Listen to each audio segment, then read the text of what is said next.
Alright, everybody. So, some pretty crazy stuff has been happening in the YouTube drama world the last week or so.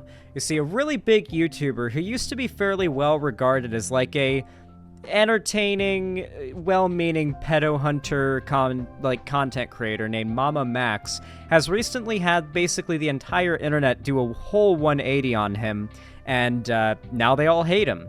And a couple days ago, I decided to do a stream segment where I would delve into a popular video that explains the issues that people have taken with him and find out what the hell is going on, you know, just learn about the drama and give my take on things, because obviously every YouTube drama needs my take on the situation. You know, what would it be without my take? So I did that, right?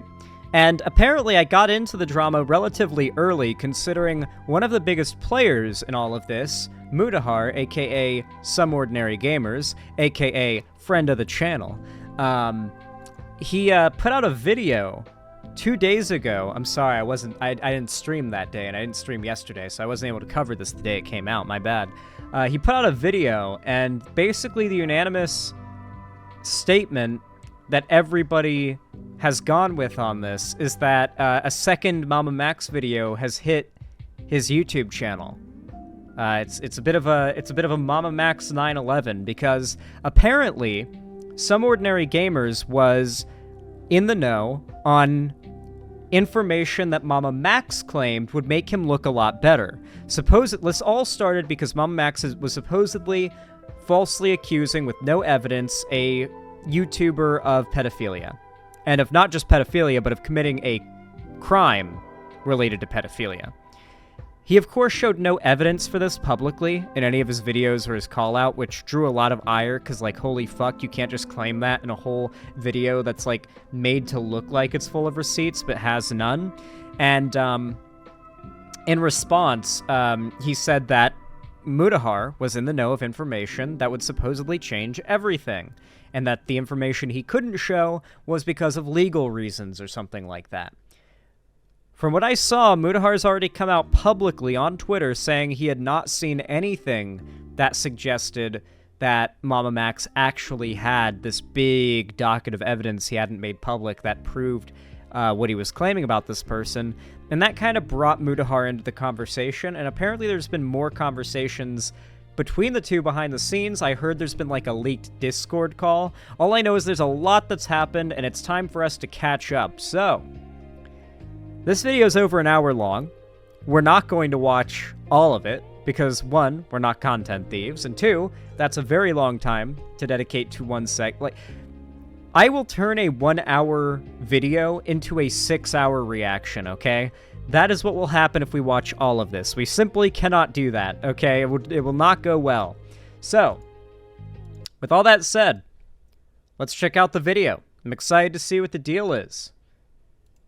Give us the info, Muta. Serious I might have made in my entire career on this platform. It's a video I don't want to make because it's personally so uncomfortable. It's a video about someone I and many in the community considered a friend. Today, I personally don't consider this person a friend. I consider them a liar, both professionally and on a personal level regarding very personal things. But that's me going into things that I shouldn't need to.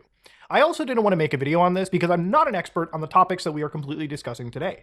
As you know, when I upload things to my channel, it can be about computer software, it can be about creepy games, it can be browsing the weirder side of the internet, like the deep web. He really is a good example of a successful variety content creator.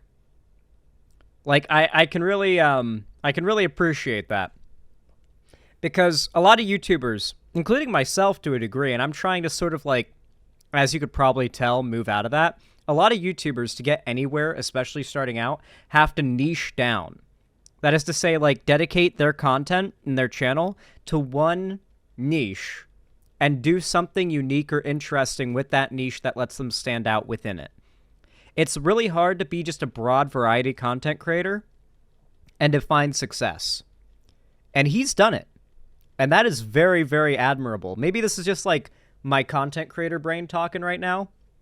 But like YouTuber to YouTuber, that is downright impressive. Take it from me. I promise you, it is It's actually really interesting how he is able to do so many different types of content, from like commentary to drama to deep web deep dives to like talking about weird creepy stories to exposing scams to like he really does a lot. Yeah, the crypto and NFT scam exposing.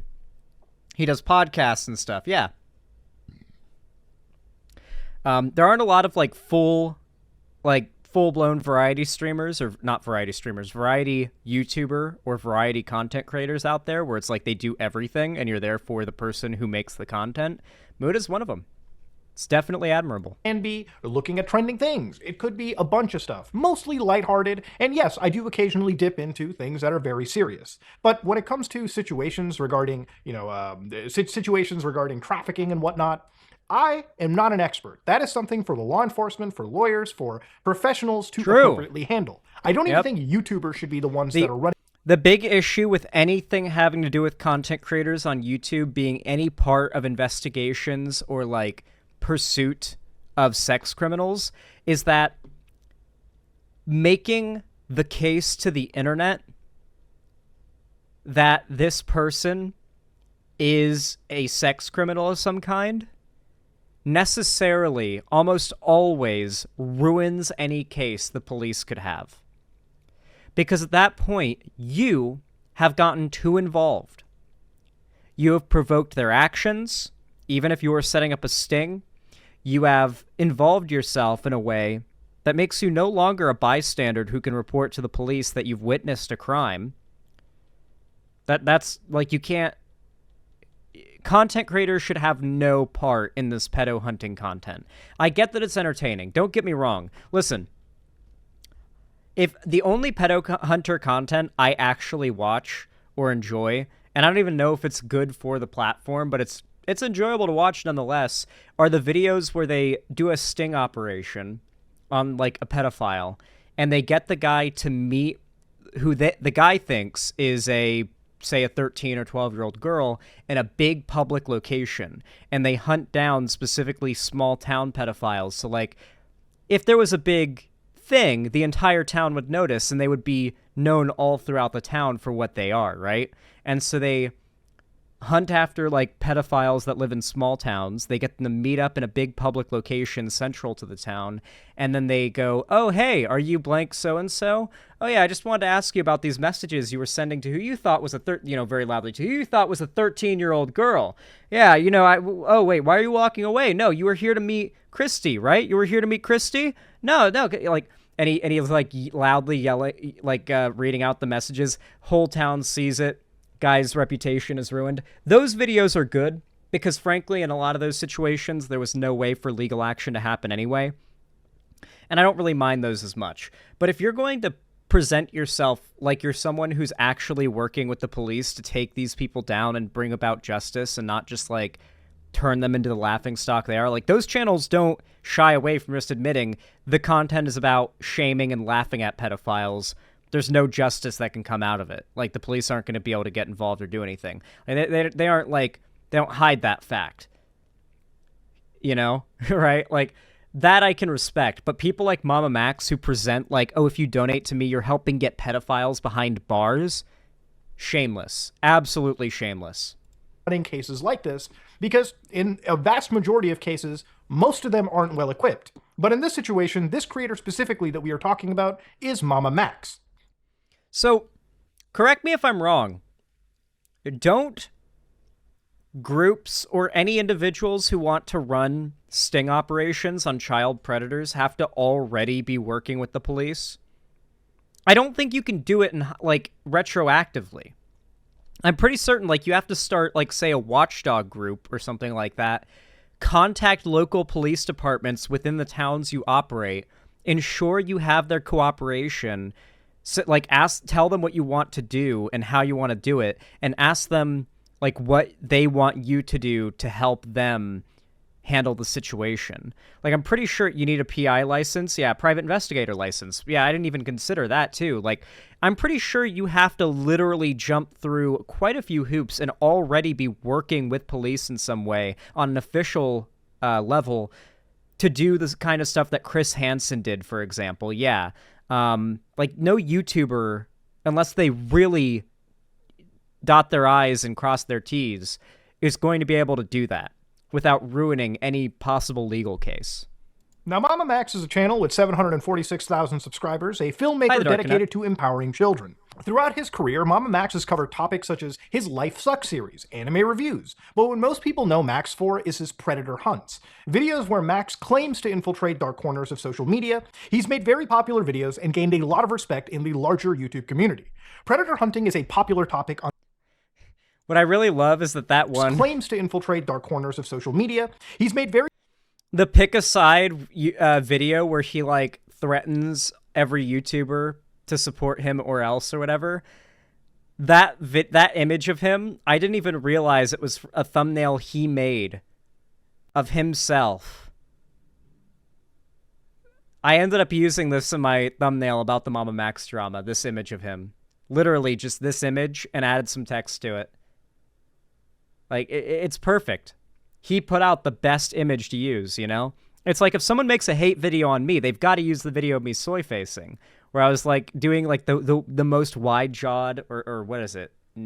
Not wide. Like, would it be wide? Yeah, I guess wide-jawed soy face I could do. Yeah. I don't know. I feel like this is on a silver platter, you know? Very popular videos and gained a lot of respect in the larger YouTube community. Predator hunting is a popular topic on the internet and YouTube in general, and it's seen a bit of a resurgence in recent years with very high-profile cases such as EDP445, caught in a massive YouTube sting operation, in an alleged meetup of a minor. Nowadays, the predator poaching channels that exist are a dime a dozen, and a big fear of these channels that a lot of the community has is that in the grand majority, for clicks and revenue, basic investigative and evidentiary rules aren't met, and law enforcement in many cases is not even involved until well after the fact. And it's caused a serious problem in letting... I feel like the prevalence of this type of content is a really good example to draw to when we talk about why the, like, gay groomer fear-mongering is so dangerous and wrong, right? People talk about, like, well, okay, like, let's imagine you're having, like, a debate with some normie, and they're like, okay, well, even if there aren't really gay groomers out there, can you really fault these people for wanting to protect kids, you know? Well, then you can point to a situation like this where it's like, well, people like you who are, you know, motivated to protect kids are also the ones that support content creators like MamaMax and other predator poaching channels, which claim they're there to protect kids, but are just trying to make a quick buck and get viral views. They're just using the idea of protecting kids as like a tool to do so. What MamaMax is doing is literally identical to what the far right is doing with trans and gay people, claiming they're groomers and then saying that the only way to stop them from hurting kids is to support them. It's really not that different from what MamaMax is doing, honestly. And meanwhile, on both sides, well-meaning people that want to protect kids that don't like pedophiles, who think insert person as a pedophile because they've been told by either MamaMax or the right, they don't know any better. They just want to protect kids. Actual evil people walk free because of technicalities and failing to follow basic evidentiary patterns, when in realistic fashion, if law enforcement was involved, these people would be tried in a court of law. That said, MamaMax has committed almost every single sin in the book in the hunt for who he believes is one of the most evil predators currently walking in the world today. So why am I talking about him so negatively now? Because again, like I said, Max has recently made several videos, 3 in particular, making what I believe to be a mockery of these types of serious investigations. Max has covered a story he claims is peppered with human trafficking, cult worship, and brainwashing, and violent abuse. Topics that are incredibly serious, and as I've said, I am not a key expert on. Topics where real victims exist and continue to exist on a daily basis.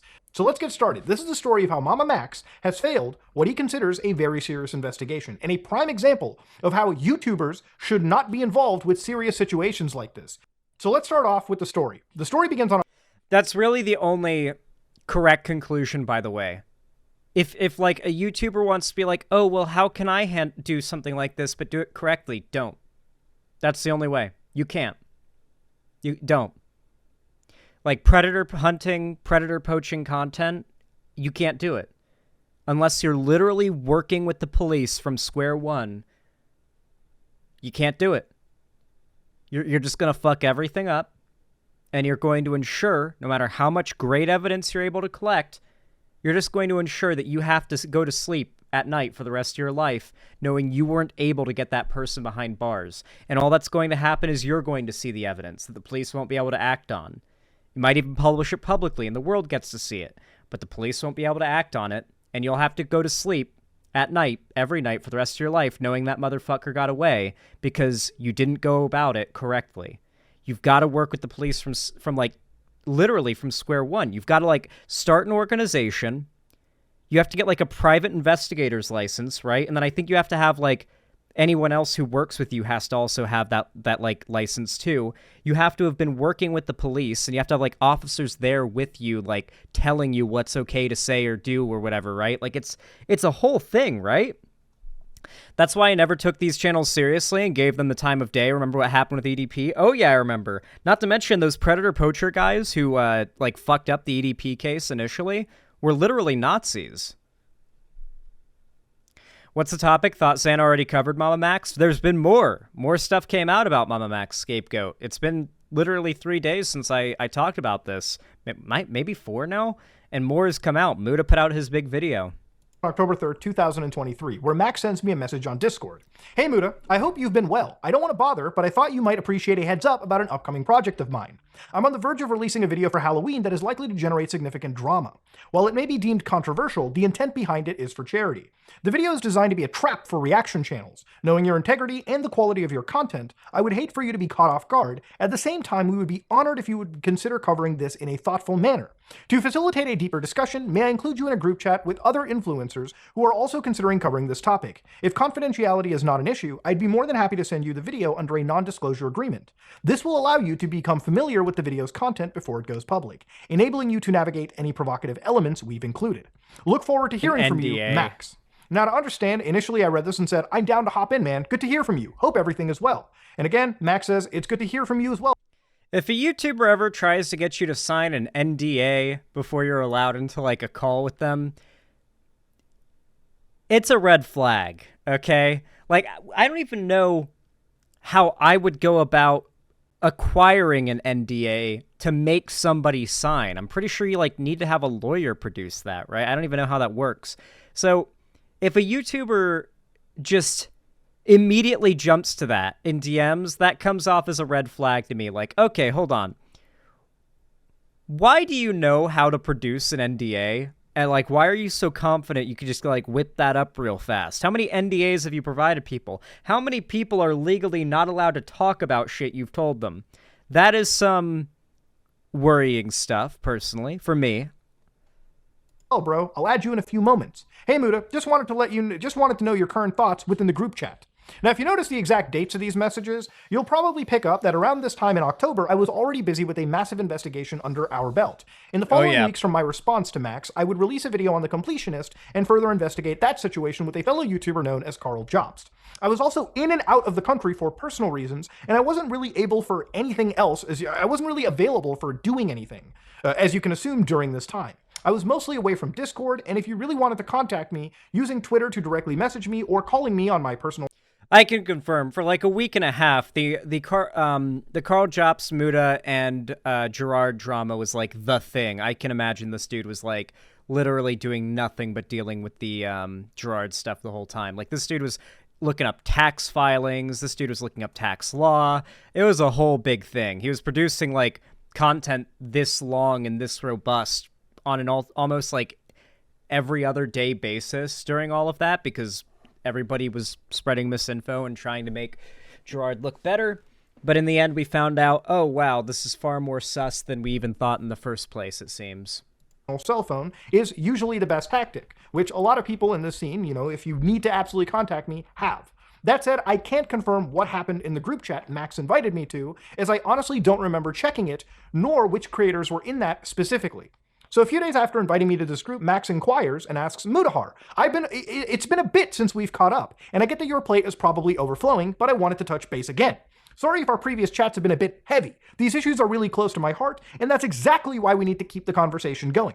You've got a seriously powerful platform, and within your reach, we could really make some noise for the betterment of children's lives. Just a little bit of your time could go a long way. No pressure to dive into the subject, but if you could spare a couple of hours for an interview, I believe we could spark some real change. Is there a time that works for both of us to sit down and talk for an initial engagement? A few days later, Max says, I'm reaching out again because the voices of child survivors cannot be ignored. I've shared their stories with you.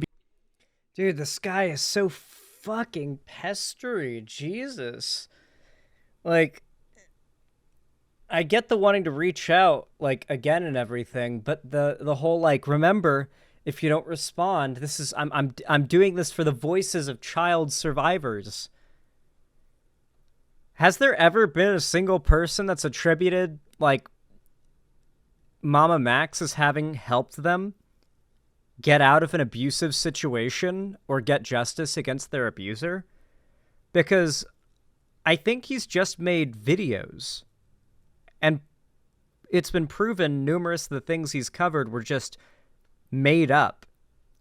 He just straight up made up stories. He made up cults that were doing things. He made up things that these made up cults were doing. He made up victims of these made up cults that were doing made up things. He had made up survivors of these made up cults. Like, I don't even know how much of his entire repertoire of content was ever real. Because I believed in your capacity for empathy and action. Your silence so far has been disheartening, but I still remain hopeful. Please understand, we are determined to be heard, and will continue to seek influencers who have the power to do something heroic. Watching the attached video and acknowledging their plight is all we are asking right now. I hope you will not let us down. Now, obviously, oh yeah, he rebranded his channel to God Cult, by the way. He might have named it back to what it was before, MamaMax, but for a hot minute there, he was going by God Cult. Obviously, the end of this, you can see that it becomes very apparent that Max is emotionally guilting me into speaking and promoting a topic that I haven't actually seen much concrete evidence on, nor do I know much about, because it doesn't publicly exist, at least the evidence as far as today, and also because I'm working on another video for my channel as well, a very serious investigation that I have to be 100% on. Max sends me more videos that have since been privated, originally unlisted, and these videos, according to the time frame sent, I didn't see since, as you can imagine, I was preoccupied with my own investigation.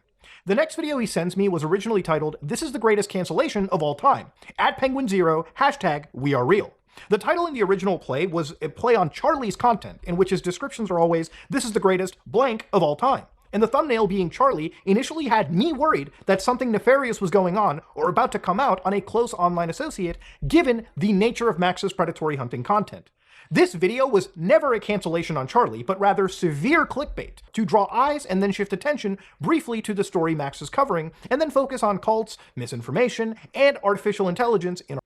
This dude's basically always done this thing, from what I can tell, where he would do things that are, for literally 99.99% of other YouTubers, complete faux pas. Like, you can't do that. Like, you're not allowed to tell all of your fans to go spam every big YouTuber's comment section telling people to go sub to you or watch your video, for example, right? Like, that's the kind of thing that most YouTubers could never get away with telling their audience to do. Other content creators would dunk on them. YouTube themselves might even punish them.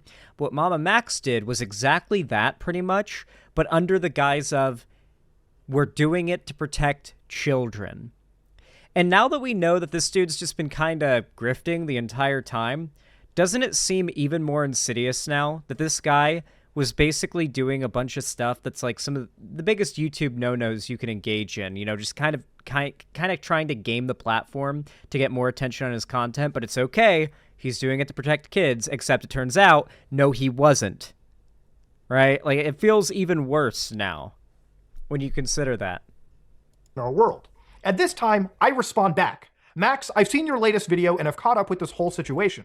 I haven't seen the 5-hour podcast with Spencer, who is one of the victims. She has her own channel, where she posted a 4 to 5 hour account of her involvement and experience with this cult that we are going to look into. It's quite long, and I feel the story could do with a bit more structure. This is a serious matter, and I have no issues covering it. I would like the victims to seek proper restitution, but going it in this manner isn't the best. I would be down to talk further with these victims and analyze this evidence if they're. Yeah, like clickbaiting a popular YouTuber possibly being a pedo to get them to click the video, and then it's nothing about that. That's the kind of behavior no other YouTuber could ever get away with on this platform, right? But if he's doing it to protect kids, Well, all right, you can do whatever you need to get the video in front of as many eyes as possible if it's to protect kids. Their claims are as Except it's not, it was for him to make money. solid as it's being depicted. And at this moment, Max had literally called the person in this video. He wasn't alleging, he was actually materially accusing them of. On March 18th, 2016, Spencer, a 16-year-old girl from Wiley, Texas, mysteriously disappeared, lured by the illusion of joining a supernatural family as a vampire on some random corner of the internet. She actually found herself ensnared in a dangerous cult led by a child predator posing as a werewolf god. The man had recruited hundreds of young children, subjecting them to sending CP, assault, and attempted trafficking. Almost 7 years later, Spencer and the other survivors shared their story. This is the voice MamaMax does in his videos, by the way, if you didn't know. This is the voice he does. Stories with me. This video serves as their scream for action against their perpetrator.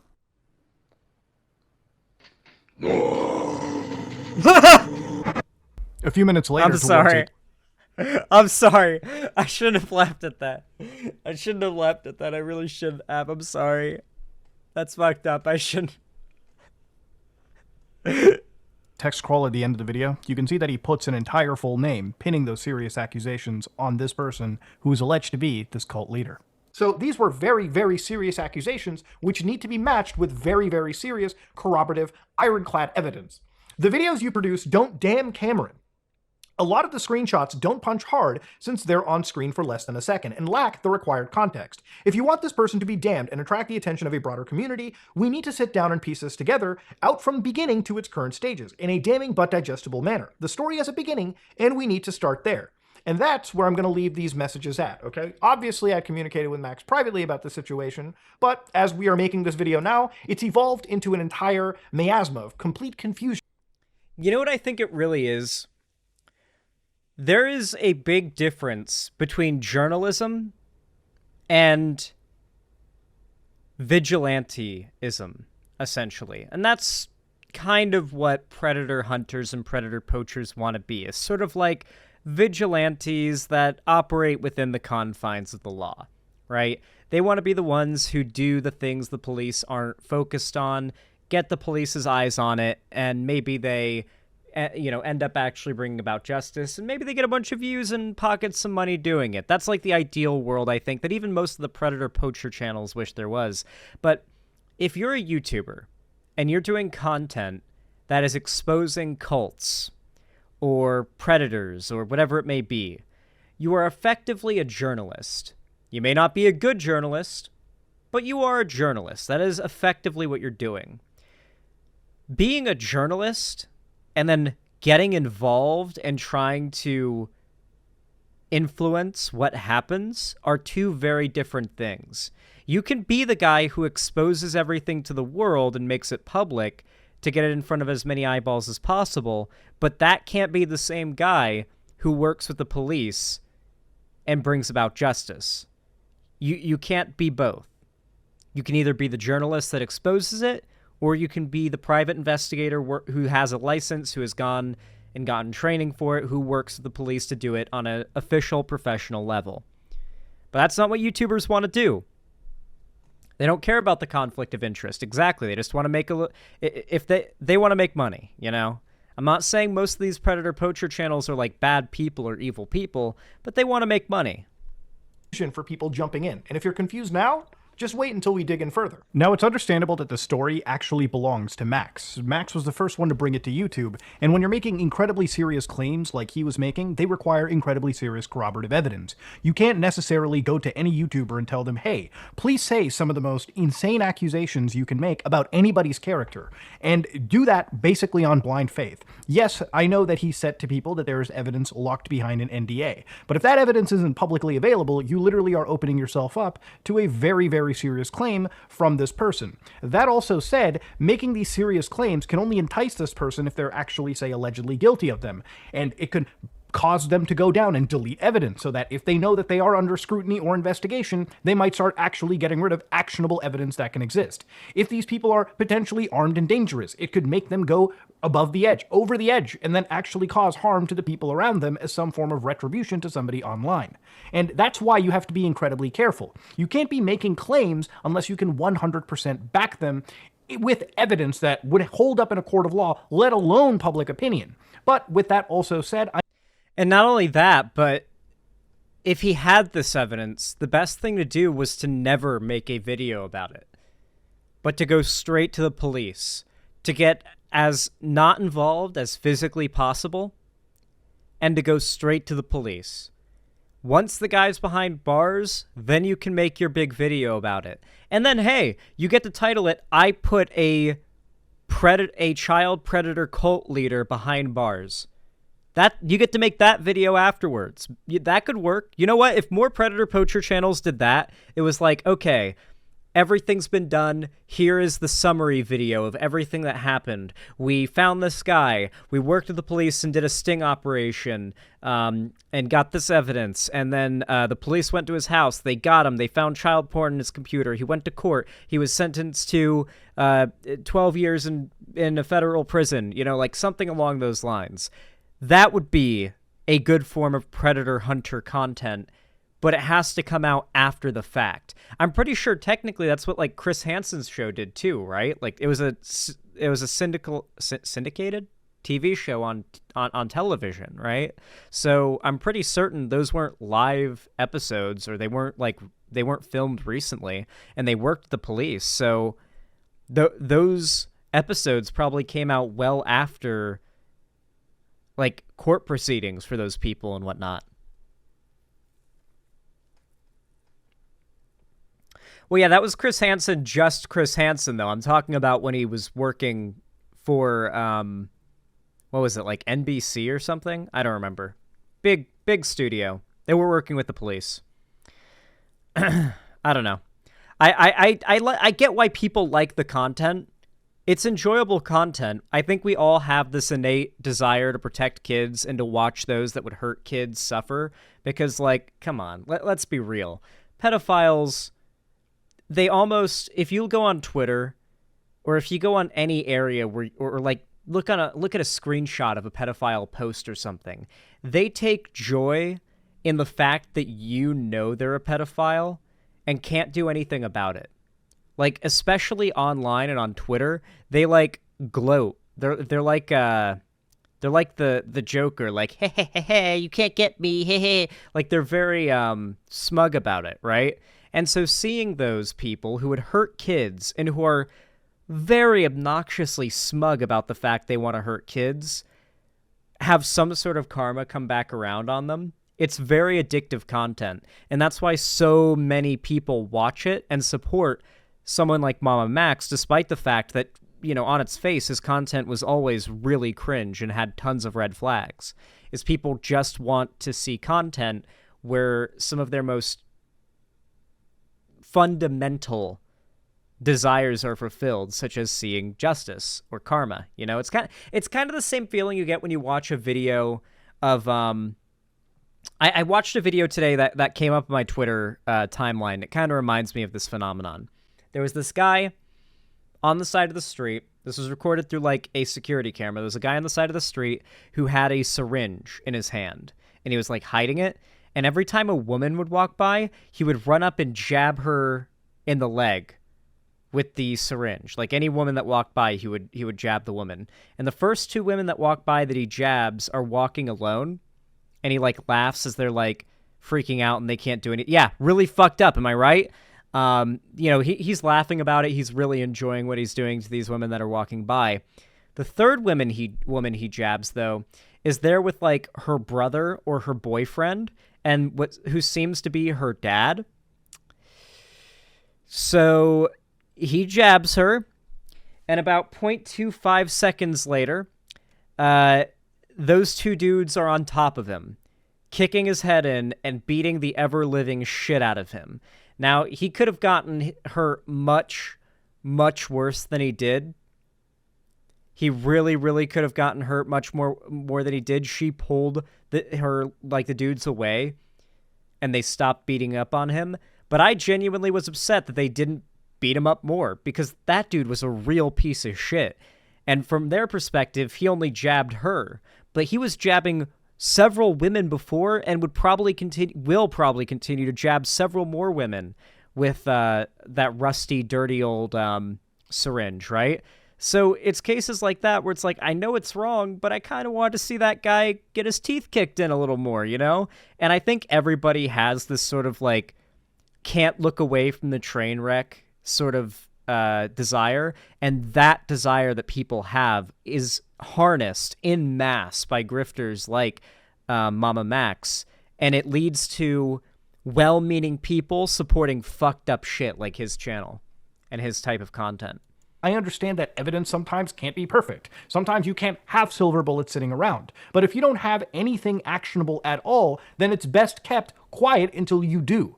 But this is where Max obviously wanted to cover the story, make these claims, and the way that he presented them was rather odd. And this is where part 2 of this video comes into, where we look at Max's rebranding, known as God Cult. This video, brainwash. Oh, hey! Hey, Hunter Avalon, thank you for the raid! Welcome, Hunter Avalon Raiders. Welcome, welcome. It's good to have you here. Hunter, let me know if you want to hop on DayZ at any point. It's the game I've been playing a lot of lately. It's really fun. Welcome, everybody. If you're watching from YouTube or Twitch right now, consider coming to my website. That's the real chat. That's where the real shit happens. We're learning about the MamaMax drama right now. This is kind of part 2. Hey, Ollie, good to see you. How you doing? Hello there, Kimberly whatever vids. Welcome, welcome. Good to see all of you. Thank you. Welcome. I hope you have a good stay here.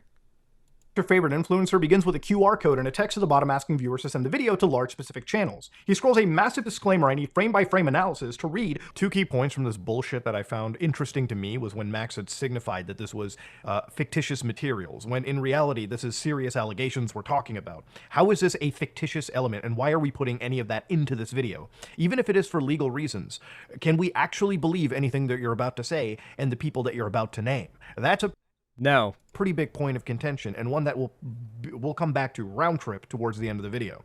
The other big part is when he starts pointing out that if influencers deny anything here in this, then they can be one of these following horrible things, like internet predators, like human traffickers, groomers, so on and so forth.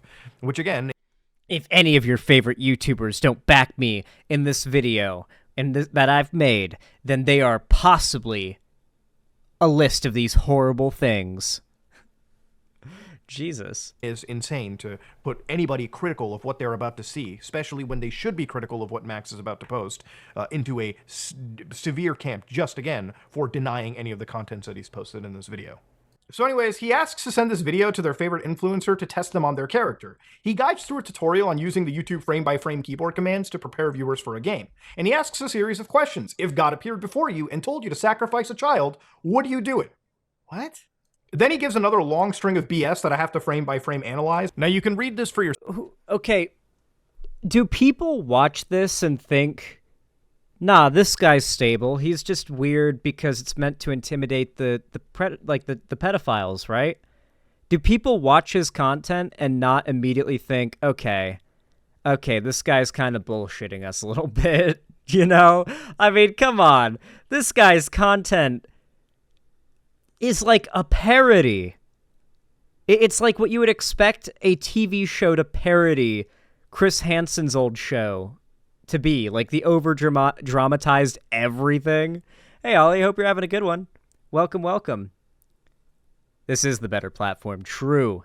My website does have it's the better chat. It's got custom emotes. It's got all the cool people that are always in my chat.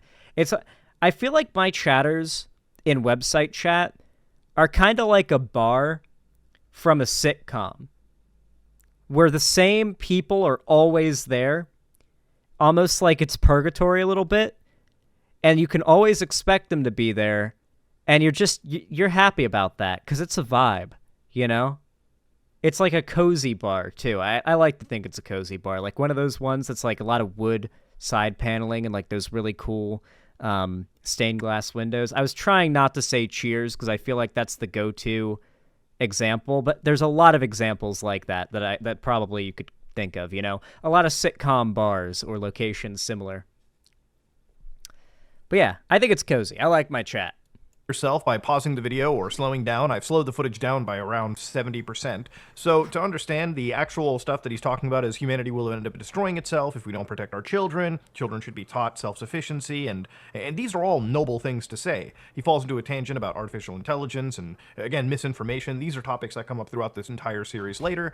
But again, I will say, I feel like I look cool as fuck right now with the red of the screen reflecting on me on, like, the left side of my face. And then on the right side of my face, the blue from the sky and those lights. It's like, you know, red, well, blue, red, blue, red, blue, red, blue, red. I think it looks neat. This is part of where the video's artsy natures come into. So hopefully, soon, we'll be getting into talking about the actual allegations he will be making. What comes next is a video from a cult expert that Max has brought on. And then it dives right into the first serious allegation. A cult expert or a cult member? That's, And keep... I feel like there's a certain sliding scale, right? You've got people who are really far into, like, who are part of a problem. And then you've got the people who are so into analyzing that problem that they themselves start to almost be as weird as the thing that is the problem, if that makes sense. I don't know how else to explain it. But I've seen a lot of cult experts that almost seem like they're in a cult. Key part of this story. On March 18th, 2016, Spencer, a 16-year-old girl from Wiley, Texas, mysteriously disappeared. Lured by the illusion of joining a supernatural family as a vampire on some random corner of the internet, she actually found herself ensnared in a dangerous cult led by a child predator posing as a werewolf god. I like how it's not just posing as a werewolf. Posing as a werewolf god. It's like a Skyrim character. The man had recruited hundreds of young children, subjecting them to sending CP, assault, and attempted trafficking. Almost 7 years later, Spencer and the other survivors shared their stories with me. This video serves as their scream for the only type of content this type of voice is, like, acceptable to use for is creepypasta videos.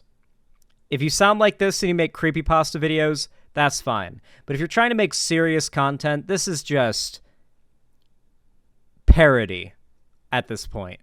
Self-parody. action against their perpetrator.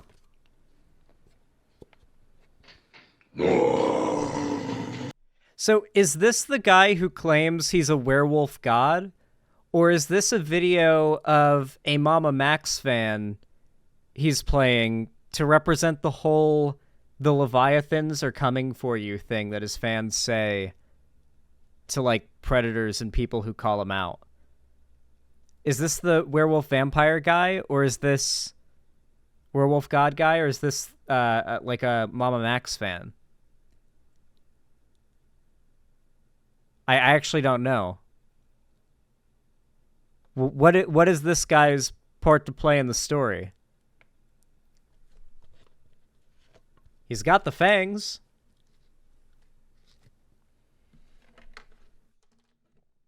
I'll wait on that.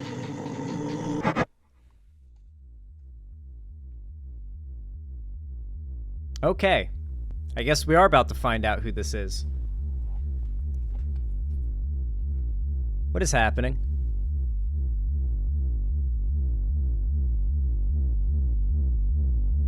Okay, so this is just how the video is.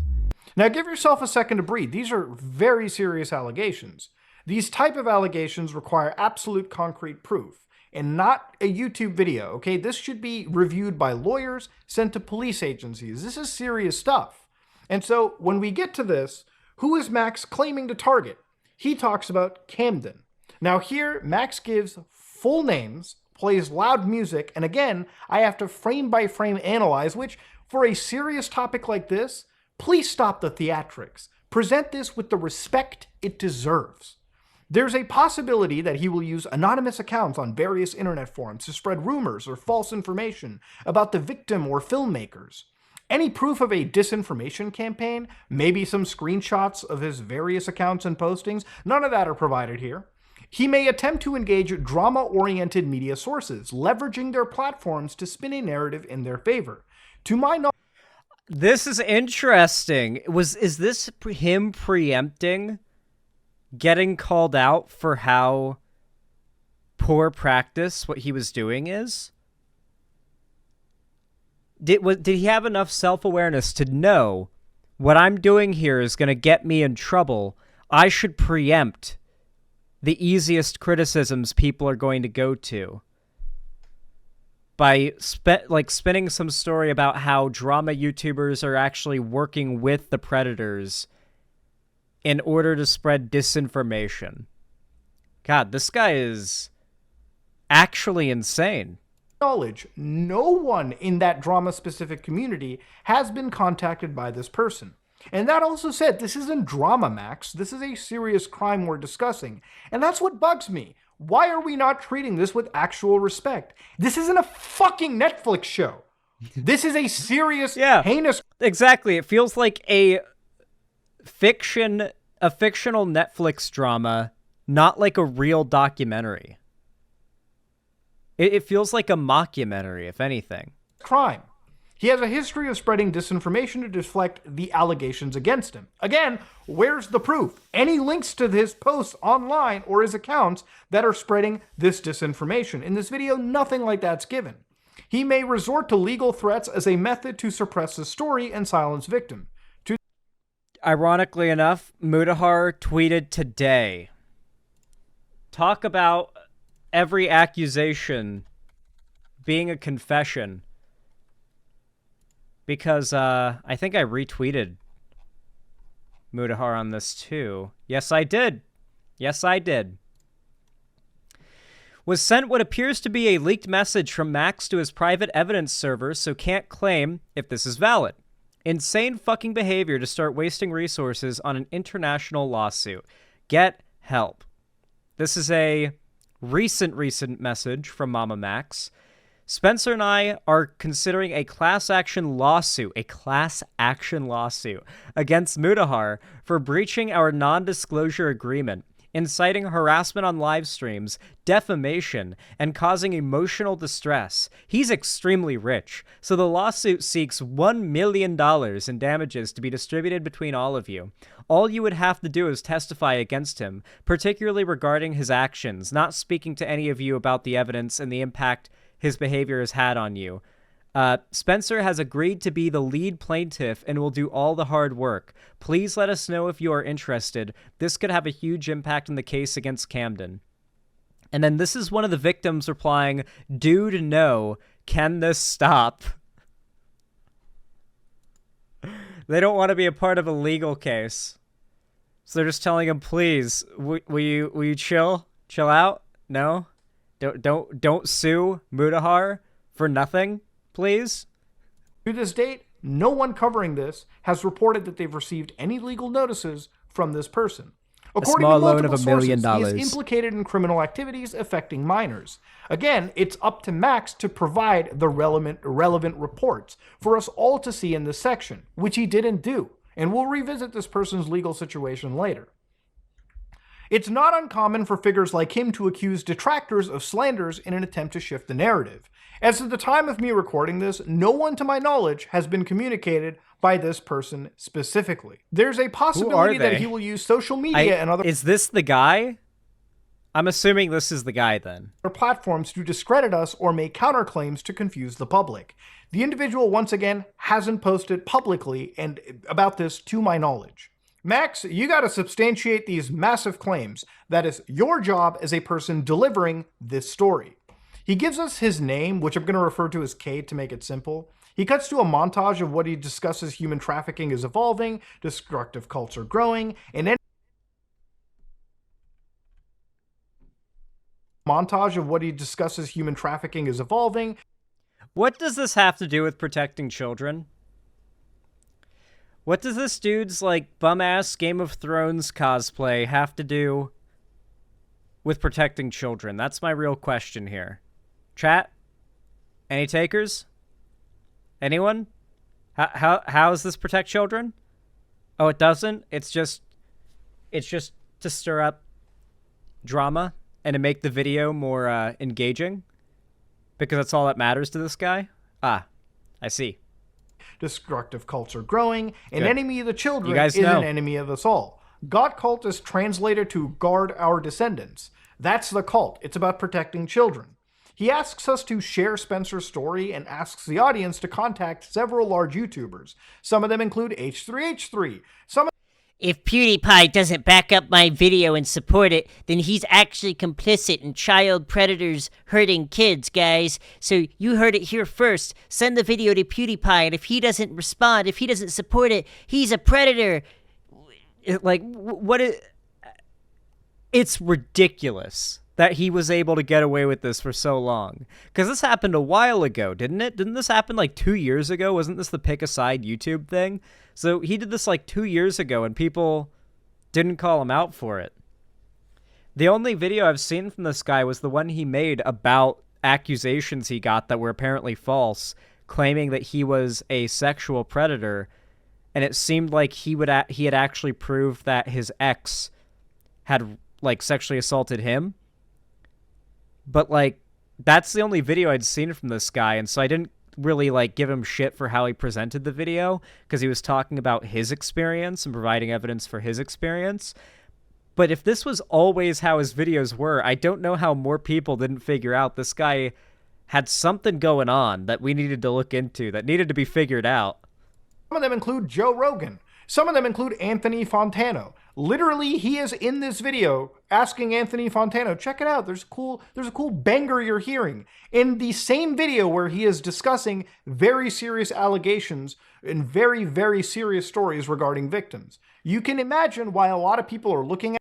Wait, he unironically asked the Needle Drop to review the song in his video as he's telling him to cover the video for the sake of, like, helping kids. Shameless, dude. At this as him treating this as a joke. It's not a joke. This is serious. And in reality, what are people like Mr. Beast? What are people like PewDiePie going to do? What are you going to bring his kid into this? What, he's a father now, so he's not going to signal boost unsubstantiated claims? As what a is new Joe parent. Rogan Dude, he's such a scumbag. Holy shit. going to do about this situation? None of these people are experts or have any legal backing to help you in this situation. All they can do is make unsubstantiated claims alongside you, which ultimately hurts this case more than it helps it. Now, I was expecting at the end of this video more explanation of how this person was a cult leader, or how they human trafficked Spencer. So far, we have her testimony, but no real hard-hitting, irrefutable evidence that corroborates that testimony that can at least be publicly shared. Max has already called this person a child predator. And I'm not a fly on the wall, so I don't know if that statement is true or not. The only way to prove that statement is true is evidence, which Max has not provided publicly yet. This is giving me a How seizure, can a creator dog. stick their What neck is out happening? and help when this whole situation relies on blind faith instead of facts? What is I this worked on a case migraine-inducing recently effect? with Carl, which relied on us, not Oh. the same situation, mind you, definitely less serious. It's over, finally. But it relied on providing proper relevant documentation to corroborate our accusations. Had I made those videos without providing documentation, Someone in chat just said, I had the worst dab cramps. What did I miss? What are dab cramps? Does dabbing... Does taking a dab from, like, a vape pen give you cramps? I've never experienced that. Maybe that's from my, like, based enormous swimmer's lungs.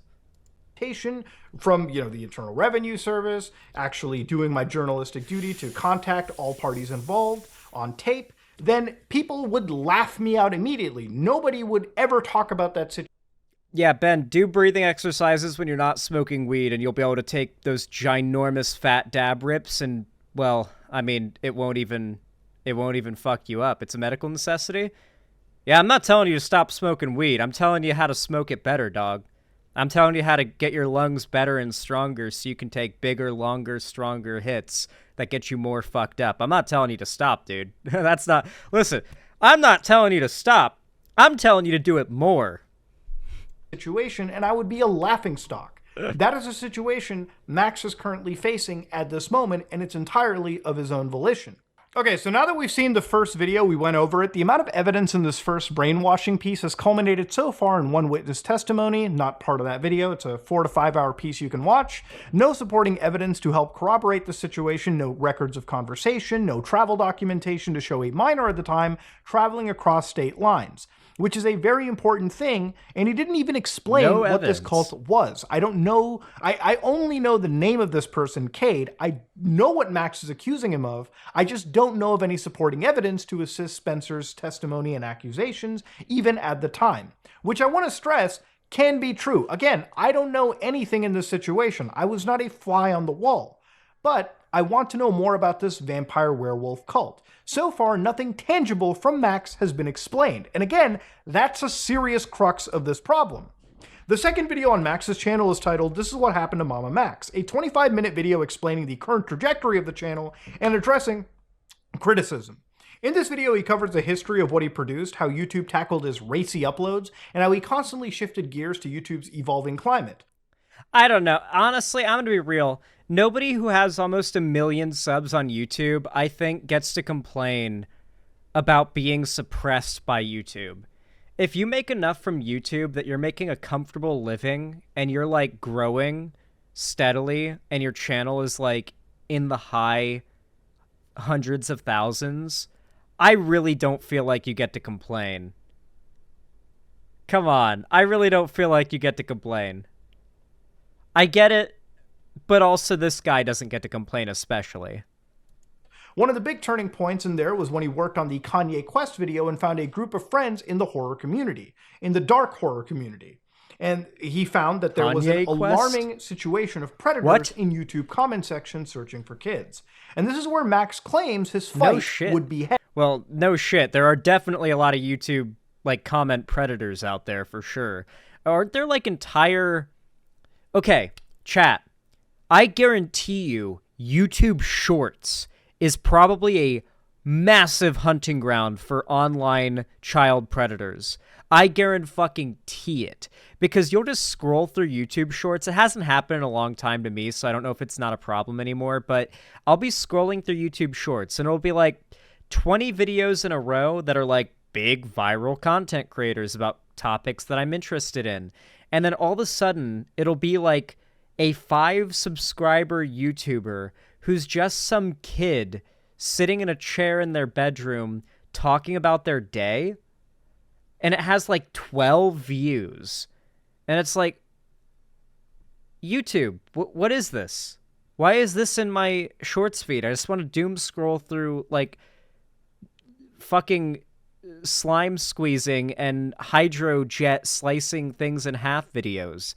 You know, and gun videos. What is this? And ever since then, I've had this thought, like, is this some sort of, like, YouTube Shorts child predator communication ring? Because I've heard about shit like that happening on YouTube before. Where it's, like, a bunch of channels. Oh, there was a big thing. I remember hearing about this a while ago, where those Family Guy Clips channels were being run by, like, pretty sure being run by pedophiles. They would have clips of kids at the end of them, like, inexplicably. You would never really watch that far into a Family Guy Clips video, right? So, like, no one would notice. And a bunch of the newest comments would all be weird old men commenting about the kid at the end of the video. And it was, like, a huge issue on YouTube. I remember we watched a video about this, didn't we, on stream? So that doesn't surprise me. That's definitely a big problem. Like, YouTube comment sections being used by child predators, definitely a real thing. That's not Regarding made up. the accusations he made the previous video, nothing really substantial comes in this one. And it's more of a response to the criticism that he's been getting on that last video, rightfully so. So I want to address some pieces of criticism that he has. Isn't scary. It's edgy 2010 era garbage. It's gross that Max is doing this thing where he pretends to reach out to other big YT channels in order to help victims, when in reality, he's exploiting these victims to try and get views. Yep. Genuinely evil behavior. Genuinely evil behavior is taking the conversation away. Dog. So, to demonstrate, I use the same mic as him, okay? Look, it's the same fucking mic, alright? It's the same mic. It's literally the same mic. So, I know what it sounds like. He's turned on reverb. He put a fucking reverb filter. Can I put a reverb filter on my microphone right now? Let me check if that's a thing on here. Do they have a reverb filter? Limiter, noise gate, noise suppression, upward suppressor, 3-band equalizer. They don't? Huh, they don't. I'd have to get like a separate plugin of some kind to do that. Yeah, no, he literally has like a separate plugin running through Discord, maybe an add-on, or not Discord, through OBS, maybe an add-on he's added, where he's got reverb turned up. So he echoes. This is shameless. It's children's content. Only children could fall for this shit. Away from sexual predators who victimize children and making it about the YouTuber that covered it, specifically because you don't like them. Your profile picture already speaks volumes about where you're coming from. If my aim were merely to chase views... I mean, Kiwi Farm's cringe, but also the comment is true that MamaMax is using the idea of the victims to strong-arm large YouTubers into boosting his channel for views. Yeah, Kiwi Farm's cringe, but the thing they said was true. Like, okay? I am in the absolute worst market of content. Their profile picture is that. Yeah, the cringe lords online exist. And creation on YouTube to do so. I am engaging in How is this not projects that charged? The require fuck? time, research, scripting, filming, and editing. I feel like it's really funny to me. He shows a picture of like a Nazi, calling him out for the most obvious, the very obvious thing he's doing. And he tries to frame it like, see what these Nazis are saying about me? This just proves where everybody criticizing me stands in this whole issue. And then, the way that I interpret it is more like, wow, MamaMax is so stupid. Even the conservatives who try to weaponize the whole think of the children thing too see through his bullshit and are calling him out. Like, I feel like I don't know. I'm interpreting that differently than I think he meant for us to. Like, even those people see through his bullshit. Just to get less views than everyone who is following the latest drama or trend. This sounds a little deflected to me because regardless of who posted that comment and what sites they could be affiliated to, you are covering content that involves you hunting down some investigating and bringing to light serious crimes. Regardless of how much of a filmmaker you are, these are real stories, and hiding behind a shield of vulnerable children when people question your nature just doesn't sound good. People right now especially are rightfully looking into your work, critical of how you perform these investigations and how involved relevant law enforcement agencies are, and how the people you claim to go after are actually converted into real tangible arrests. It's also dishonest to say that you could make more money when you are in a more profitable niche on YouTube. I get your videos are demonetized and age restricted and gangbanged in the algorithm, but your videos have been massively successful, millions of views, and you built a following on the platform, which by the way is the hardest part of this whole. And he has a fucking Patreon. Yeah, millions of people watch his videos, hundreds of thousands have hit the subscribe button, and he has a Patreon as the forefront of his YouTube channel. Yeah, he's doing fine financially. Whole game. You've also built a Patreon where your last reported figure was over 1,800 members. Let's see. What are the different tiers? $2.50 Canadian. Okay, that's not too bad. $14.50 Canadian. That's like $5. And $28.50 Canadian. That's like $10. Okay, yeah. All right. You know, that's at least not too crazy. But fuck him anyway. I mean, this is how he's siphoning money from people who want to not let kids get hurt and think this is helping protect kids. Now, Patreon introduced a free tier about 3 months ago, according to this FAQ, but with a peak paid membership of around 3,341 members, according to this statistic website, Graphtreon, and based on the recent membership options, if you take just the minimum amount, $7.50 Canadian, which is around a little over $5, let's make it 5 even. You're looking at a minimum paid earning potential before taxes and Patreon fees of $16,705 just for the peak month, which ain't bad if you're only making 2 videos a year. People are putting money. I promise you, you can survive on far less than that. He is doing fine. Into your pocket thinking that it is going towards your fight against serious bad people. And that's not bad money for uploading, again, very little. And this level of pocket watching was brought to you by our sponsor, Anti-Deflection Argument. You definitely did profit, and I wonder just why in October of last year you started hiding those membership counts. But that being said, this was not a terrible... And channel memberships too, which is like an extra source of income we can't even see. And remember, it's a minimum of $16,000, by the way. That's assuming no one is going for any of the higher tiers, which they likely are. So he's likely making, I would guesstimate, closer to $20K a month. Released on that peak month, he probably made $20K, maybe more. Niche for you financially, and you gotta admit that. Taking subjects as serious as child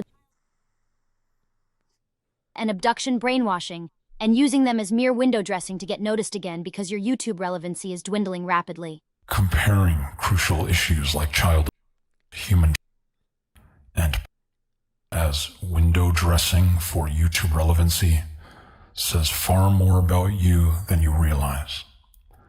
So does this guy just only ever respond with, like, you would say that when there are victims, when there are children? That says a lot about you, and leaves it at that? Is that his response to every single criticism? Months were invested collaborating with the survivor to ensure her story is portrayed in a manner that reflects her lived experiences. You're not Batman, bro. And the gravity of her suffering. In fact, the full 5-hour interview was uploaded to her channel instead of my own. What kind of a response is this to a valid question? If you spent months researching this topic, then you would be able to present the narrative of Spencer with the best evidence that you can publicly present. Is that a that would help Crystal? build her case against this person that you have labeled a cult leader and child. She posts a 5-hour video of her interview and testimony on this situation, which is great, and I'm glad she gets to speak her piece. But let's not ignore that serious allegations require very serious pieces of evidence to corroborate them. We cannot work off of testimony alone. And that's what everyone's been saying about the situation. Had Max provided evidence about this, then it would be all okay and gravy. And that would be fine. But in this situation, he hasn't done that. But if Talking Head... You know what would be a really good, like, bit of evidence to prove whether or not this story is true?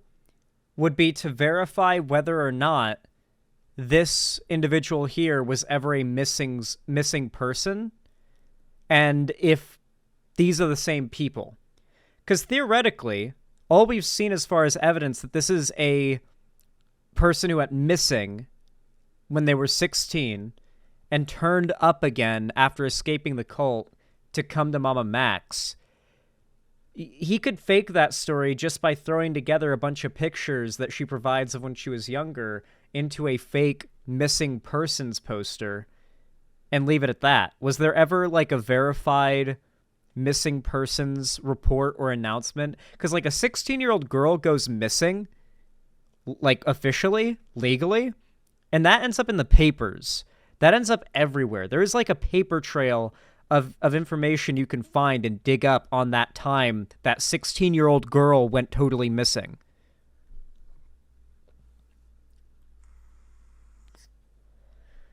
Zan, hear me out. MamaMax gets a terminal illness at age 60 and becomes Jigsaw. I think that joke would have been funnier if you didn't mention Jigsaw and you just described Jigsaw's backstory, and the joke was you had to understand Jigsaw's backstory and you would understand you're describing Jigsaw, and that's... You would have to get it for, but you know, I'm just giving you Just giving you tips, Project Jared. I appreciate the reference. That would be fine. But in this situation, he hasn't done that. But if talking head videos are the language that the internet understands, then let's speak it. So, last week, I released a charity video in collaboration with the survivors of a destructive cult that has victimized hundreds of minors. Despite its significance, it turned out... Interesting he says these videos aren't monetized, but he censors the word sex, which is literally something nobody would do unless they are genuinely dedicated to, like, making their this content is not safe for work, though. Like, the topic of the content is not safe for work, so why would you censor words like sex unless you were trying to get monetization? I'm gonna be honest, I think MamaMax is lying about his videos being demonetized. The reason I think this is because there's no way to verify whether a video is demonetized or not, and I've found that while YouTubers to this day complain incessantly about demonetization, obviously there are valid cases of this, like Dylan, who got totally demonetized falsely by YouTube, but that's different from individual videos just getting marked demonetized by YouTube. In my experience, roughly 50 to 60% of the time, you upload a video, YouTube instantly marks it as limited monetization, whether it be because of copyrighted anything in there, usually because you swore in the first minute or the last minute, which is what they really scan, or because of something in the metadata or the title that, you know, isn't the most family friendly, like Nazi in the title or something. But usually, I found that like 90% of the time, if you request a manual review on a video's monetization, within 12 hours, that yellow $ becomes green.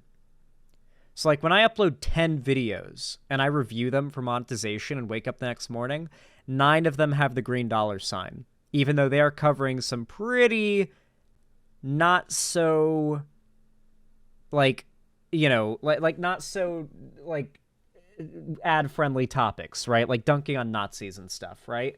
But they still get green $, which makes me think either I'm super lucky, I doubt that. I highly doubt that, considering how many false strikes I've gotten by YouTube. Or people like MamaMax, who constantly cry about their videos being demonetized, are lying because there's no way to disprove that, and are just raking in the revenue they're making from their monetized videos, all the while getting pity donations and like Patreon subscriptions from people who think the videos don't get any money. That's what I think might be happening with MamaMax. I think he's lying about the videos being demonetized, personally. I have been on YouTube for years and years and years and years, and I have uploaded thousands more videos than MamaMax has. I'm pretty certain... I would allege... Or I wouldn't allege. I would say that, in my opinion, I think is the way to say it legally, in my opinion, I think MamaMax is lying or misrepresenting the monetization status of his content. To be the worst performing video on my channel. While I fully accept responsibility. Ooh, let's see that. Let's see that. Dude. 11 days, 22 hours, 9 out of 9 video. This is one of the worst performing videos on his channel, and it's gotten 50,000 views in 11 days. I get that his channel's performed better before, but this is just downright, like, embarrassing that he would complain about 50,000 people choosing to watch his video. I mean, you can complain about it, but this thumbnail and title fucking sucks. Like, it just does. Brainwash your favorite influencers, trigger warning, with an incomprehensible thumbnail. Nobody is going to click on this. No one's going to be interested in this because it just looks weird. Also, I think he released this while in the drama, so obviously no one was going to click it. Like, do better thumbnail and title making, for starters, and then also don't make shitty videos that get you in trouble because you're lying about, like, going after predators. Performing video on my channel. While I fully accept responsibility for the video's underperformance, I want to make it clear, before the video even hit the platform, the survivor was integrally involved. Nothing was done without her explicit approval. The wave of criticism by detractors about a narrative that is not theirs to tell reveals behaviors that aren't just unhelpful, they are harmful. Once again, he describes the situation as a destructive cult that victimized hundreds of minors, yet has produced no evidence of this cult even existing yet, any cult documentation, not even a name Max has uttered up to this point. And again, he's failed to provide tangible evidence of the hundreds of children. Again, this would be something you would have locked down with months of research before you would even produce these videos. It should be easy for someone who's claimed to actually have pedophiles, arrested. You understand evidence and why it's needed to substantiate claims. Max's third video on the topic was initially called "This is the greatest cancellation of all time," @Penguin0, #WeAreReal.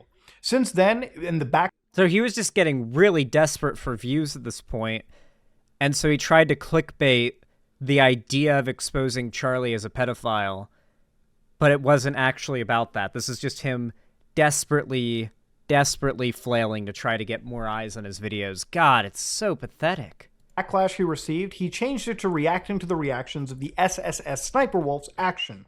It's fair to also mention now that a lot of the disdain Max has for the community that he is preaching to is not responding to is because he genuinely believes his work is meaningful and that the attention at the time put towards SS Sniper Wolf and her drama regarding Jack's films was, something that people looked at more. Now, obviously, one topic can weigh objectively more in regards to the seriousness of the allegations mentioned. Yeah, there's literally no universe in which more people watching MamaMax's videos helps any police investigation being done in regards to the supposed cult he's going after. However, people talking about and constantly spreading the information about how Sniper Wolf is a piece of shit, hopefully one day will allow us as content creators in this platform to leverage it against YouTube to force them, with media pressure and, platform pressure, to actually ban her. Because she constantly breaks the platform's TOS, and yet the platform still treats her with, frankly, a lot of favorability. They give her special treatment. It's not just that, YouTube lets her get away with things, it's that they let her get away with things and they reward her with special privileges. So, yeah. I do think it was worth calling her out. But SS Sniper Wolf was a pretty big story at the time, which involved a larger creator revealing the home location of another creator critical of them. It wasn't meaningful playground nonsense. It actually had real tangible implications on YouTube as well. Anyways, the video begins with a disclaimer, which now doesn't mention any fictitious elements. He hopes the video brings crucial eyes to topics such as youth trafficking, serving as what he believes is a guide to easily digestible content regarding these serious topics. He starts a parody of this talking head video showing a fictional creator covering lighter topics, but chooses to discuss serious topics as he cuts to Sniper Wolf. He cuts to Spencer, and then multiple victims calling for actions. He summarizes Spencer's story again and makes claims of a dangerous sex cult that is led by a werewolf god recruiting hundreds of young children. Where's the hard evidence? I think by now you probably realize that there's nothing that he's showing is necessarily hard evidence. The crazy thing, too, is, wouldn't a title like Werewolf God Sex Cult Exposed, if that's that video would blow the fuck up on YouTube, I think. But instead he got so desperate he started engaging in some of the biggest YouTube no-nos you can and tried to use the idea that it's to defend children as a shield against the obvious and inevitable criticisms he would get for doing that. So he presents new things in this video, except it's all hidden in between frames of this massively schizophrenic editing and incoherent garbage. Look, this is a serious matter. Please present it seriously. Leave this on for people to digest and provide context to what you're showing. So I'm going to go frame by frame and show you each and every single screenshot to show you exactly what he's shown. So one of the actual posts he shows is from Whisper, a social media app that promotes you to speak openly and honestly about yourself. It's meant to be this anonymous social media app that lets you post and share photo messages with text. Is that where these things come from? Oh, Jesus Christ. Nuke that site, please. Modeled on top of them. Here's the post where they're asking the reader if they're human. They want to learn about being supernatural, and if their age is between 11 to 18. Please message them. Now, while this is an alarming post, it would help if Max could try to, link this directly to Cade or, to any person and, bring this up the chain, explain the context. But without that context, it's just a screenshot that exists. The next screenshot he shows is from a messaging app, I assume Facebook Messenger, where it's cropped unfortunately, and I can't seem to get an identity of the parties. And also screenshots are incredibly tough, at least for me in most cases, because as you've noticed with, situations like Dream, where he faked DMs from Pokimane and XQC, and there were some people that actually believed this. It's easy to fake a screenshot. So again, that is true. Screenshots are pretty easy to fake, so that's why generally when you see big substantiated allegations nowadays, it's usually including a video scrolling through the messages, because that's pretty much impossible to fake at this point. I'm sure at some point it will be possible to fake a entire message back and forth on Discord, even showing their Discord ID and stuff, but as far as I know, it's not. So that's generally how that goes. Again, the whole concept of just looking at a screenshot is tough, at least personally for me. Unless I can log into the account and refresh from the server, then things are different. But this is a cropped argument, and it's a clear argument between two individuals. One who appears to be reaching out to a person to explain reason to them, telling them that they're looking out for them. The other person, says Cade, who is the person Max is alleging to be this cult leader, of course, is stating they have one more time to bother his family before he tries to make a visit to Texas, implying this violent threat, and a response is, try me then. The next screenshot of a Twitter account called Camden exists, where the handle ID Black Angel is cut off. And using a Twitter advanced search for this, the account yielded no results, which unfortunately means I can't prove that this screenshot from Twitter even exists. And I also wonder why Max cut off the handle for people to look up on Twitter. The other mention... Interesting. You know what I also notice? He has been caught lying numerous times about supposedly being in contact with hitmen to try to get hitmen to kill the pedophiles that he covers. I wonder if he totally fabricated this screenshot because his response is fucking try me then, and he wants to put off this faux internet tough guy persona. Yeah, I'm gonna fight these pedophiles on the internet, bro. Yeah, I'm gonna fight them. Leviathans are coming for you. I think that's probably what he did here, honestly. I think he might have faked this screenshot, guys. I think he might have faked it. The next screenshot of a Twitter account called Camden exists, where the handle ID Black Angel is cut off. And using a Twitter advanced search for this, the account yielded no results, which unfortunately means I can't prove this screenshot from Twitter has absolutely garbage search. Searching for anything on Twitter is horrible. Oh my god, do they need to add a history bar on there? If Elon Musk adds a history tab where you click on it and it's every tweet that you saw that day going back in a sequence, and you could go you think, oh, I saw a tweet today, I really want to show you. Here, let me just scroll until I find it in my seen tweets today. That would go hard. But even then, that wouldn't fix this problem. But Twitter's search feature is fucking garbage. Twitter even exists. And I also wonder why Max cut off the handle for people to look up on Twitter. The other mention is literally a public post from this Camden individual saying, getting sucked by Kirby equals raisin balls.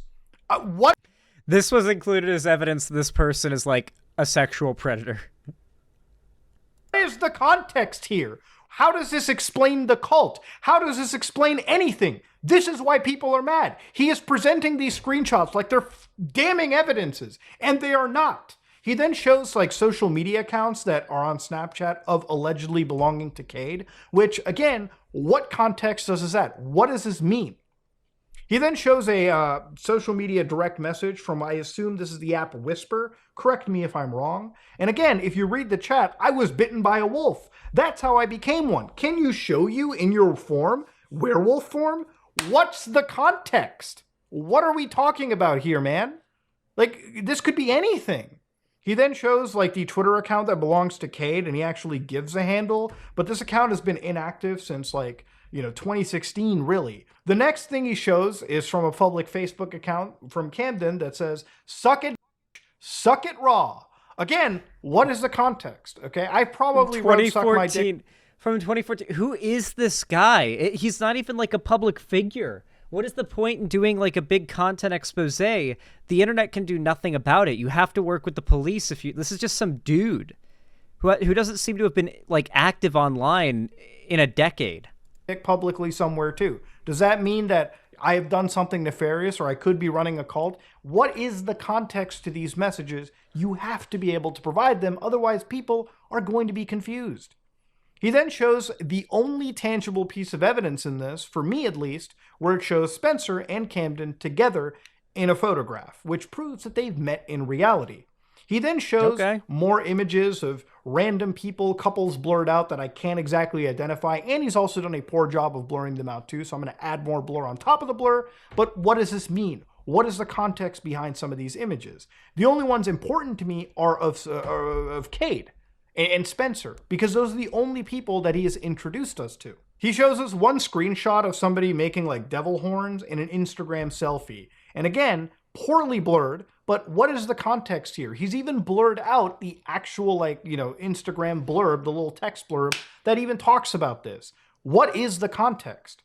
He then shows an image of a bite mark, which again, I have to ask, what is the context? Is Max showing this as a evidence of physical abuse? Without context, it could be anything. It could be somebody getting the hickey. It could be whatever. Max doesn't do this. He doesn't elaborate on what he shows. He just presents it as part of this flashy editing. The next screen grab is Charlie talking about Sniper Wolf, which I assume is a jab because he tried to get Charlie's attention, but Charlie wasn't having it. He was busy, had COVID at the time, and just didn't jump into this. Stop ignoring MamaMax.